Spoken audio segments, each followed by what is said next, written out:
Урматтуу Алмазбек Шаршенович, улуу Рамазан айынын ыйык күндөрүндө мусулман пендесине мүнөздүү болгон, кечиримдүүлүктү, ыйманды бийик тутуп, сизге ачык кайрылууну туура көрдүм.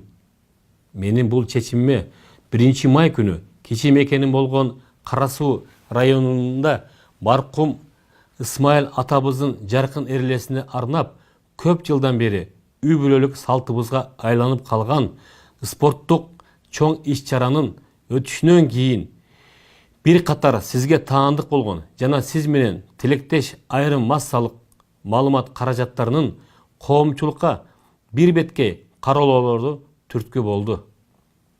Анткени аталган салтанаттуу мареке түпкүлүгүндө эч кандай саясаты жок эле бизди тарбиялап өстүрүп, эрежеге жеткирген, кадыры калкына сиңген атабызга түбөлүк таазим көрсөтүү менен бирге өз өрөөнүбүздүн элине майрамдык маанай тартуулап, жаштарыбыздын спорттук шык-дараметтерин арттыруу максатында көздөйт.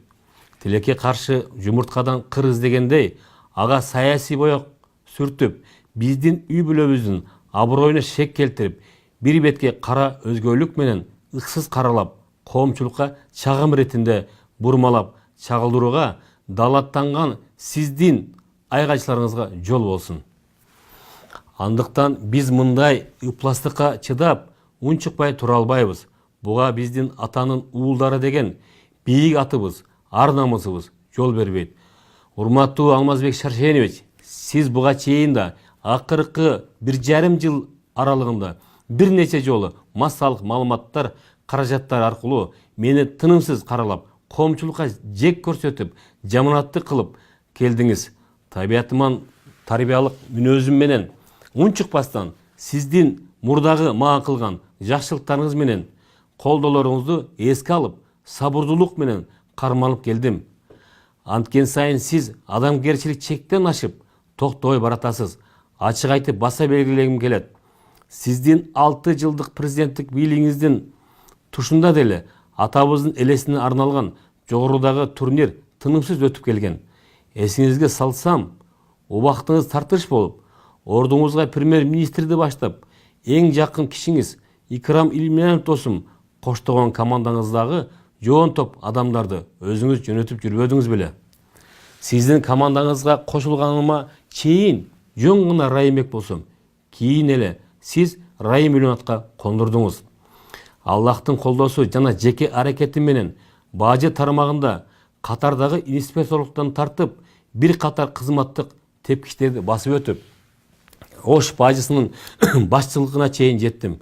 Кийинчерээк сиздин жеке колдооңузга, ишенимиңизге арзып, жыл сайын мамлекеттик план тапшырмаларды ашыгы менен аткарып, иштеп жүрдүм. Сиз муну жакшы билесиз. Буга ошол кездеги бажы статистикалык маалыматтары далил. Өз кезегинде аткарган ишимди жогору баалап, жеке өзүңүздүн жана жакын кишиңиз Икрам досумдун колдооңуздар аркылуу Бишкекке которулдум. Борбордо да сизди уят кылбай иштедим. Командаңызда эң ишенимдүү адамдарыңыздын бири болуп жүрдүм. Дегеле 2010 жылдан тарта сизге жана сиз башында турган партияга ар тараптуу көмөгүмдү берип, колдоо көрсөтүп келдим. Ошонун негизинде сиз мени жакын мамиледе болуп, үй бүлөлүк сыйыбызды көрсөтүп, Раматылык апабыздын колунан чай ичип, батасын алдыңыз. Анан эле экөөбүздүн ортобуздан кара мышык аралады.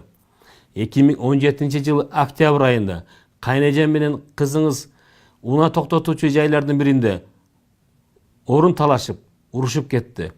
Анын кесепети мага тийди.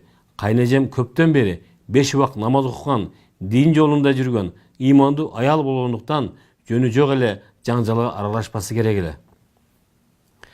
Эки аялдын чатагынан кийин мага болгон мамилеңиздин 100% өзгөргөнүнө таң каламын.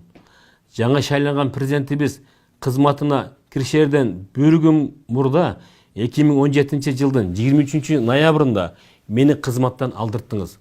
Өкүнүчтүү Мухаммед пайгамбарыбыздын хадисинде айтылгандай, жоону жеңген батыр эмес, ачуусун жеңген батыр дегенчелик боло албай, ачууга алдырып, өзүңүздүн бийик даражаңыздан менин деңгээлиме түшүп алдыңыз. Ошондон бери мен мамлекеттик кызматта эмесмин. Сиз эл алдында бир нече рет бай мультимиллионер экениңизди талбай айтып келесиз. Менин байлыгымды да өзүм эмес, элге сиз жарыя кылып жүрөсүз. Кудайга шүгүр, байлыгым сиздикинен көп болбосо да, бардар жашоом бар. Сиз сыяктуу мен дагы бай досторду күттүм. Бир туугандар менен бирге үй бүлөлүк бизнес түздүк, аны өнүктүрдүк. Сиз экөөбүздөгү байлыкты Аллахтын сыноосу деп билемин. Андыктан Аллах берген байлыгымдын теңин элим менен бөлүшүп, ар дайым элимдин жеңилин жерден, орун колдон алуу менен бирге бир катар соопчулук иштерди жасоого аракеттенип жүрөм. Таң калыштуусу, менин жана менин үй бүлөмдүн байлыгы сизди 2017-жылга чейин кызыктырбай, сиз президенттен кеткенден кийин тынчыңызды бузуп, кыжаат кылганды түшүнбөйм. Урматтуу Алмазбек Шаршенович, сизге ачык кайрыламын. Убагында мамлекетке өз кызматымды өтөдүм. Сизге да колумдан келишинче чоң ишеним менен кызматымды кылдым. Мындан ары азыркы президентибиз менен болгон өз ара мамилеңиздерге мени аралаштырбоону суранамын. Аягында айтарым, мага карата ыксыз каралууну, калпты чындай кылып, жаманатты кылууну токтотпосоңуз, мындан ары жөн отурбаймын.